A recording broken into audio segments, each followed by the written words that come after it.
घने हरे भरे जंगल के बीच में एक छोटा सा गांव था। गांव के बच्चों में अजय सबसे जिज्ञासु था। उसे जंगल की हर चीज में रुचि थी, पेड़, नदियां, पक्षी और जानवर।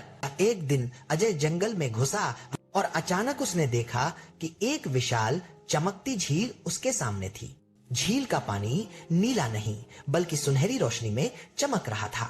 जैसे ही उसने झील के पास कदम रखा, एक छोटी मगर बुद्धिमान बंदर ने उसके सामने छलांग लगाई और बोला, इस झील में सिर्फ वही आ सकता है जो दिल से सच्चा और साहसी हो। अजय ने हिम्मत जुटाई और झील के पास गया। ये झील के पानी में उसने देखा कि उसके आसपास सारे जानवर, शेर, हाथी, हंस, बंदर, सब उसकी तरफ मुस्कुरा रहे थे।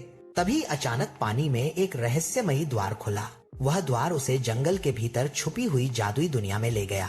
उस दुनिया में पेड़ बोलते थे, पक्षी गाने गाते थे और जानवरों की अपनी छोटी छोटी कहानियां थीं। अजय ने वहां जंगल के नियम और रहस्य सीखे। सबसे बड़ा रहस्य यह था कि जंगल का राजा कोई शेर या हाथी नहीं, बल्कि सबका दिल जीत लेने वाला जंगल का सबसे छोटा जीव एक चतुर खरगोश था। अजय ने जाना कि जंगल का राज सिर्फ ताकत या शक्ति में नहीं बल्कि बुद्धिमानी, साहस और दोस्ती में छुपा है।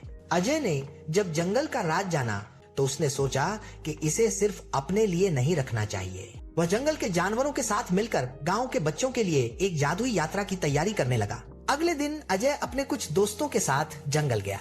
जैसे ही उन्होंने झील के पास कदम रखा, वही छोटी मगर बुद्धिमान बंदर उनके सामने आई और बोली, अगर तुम सब दिल से तैयार हो तो जंगल तुम्हें अपने सभी रहस्य दिखाएगा।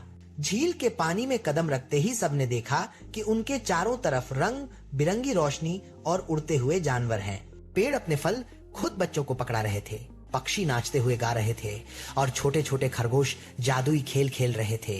अचानक जंगल का सबसे बड़ा रहस्य सामने आया। एक विशाल वृक्ष जिसका तना सोने की तरह चमक रहा था।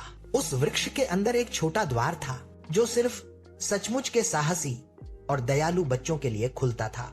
अजय और उसके दोस्त धीरे धीरे उस द्वार के अंदर गए और वहां उन्हें जंगल का इतिहास, जानवरों की बुद्धिमानी और प्राकृतिक जादू सिखाया गया। कहानी का सबसे बड़ा सबक यह था कि सच्चा साहस और दोस्ती सबसे बड़ी ताकत होती है और जो इसे समझता है वही जंगल का असली दोस्त बनता है।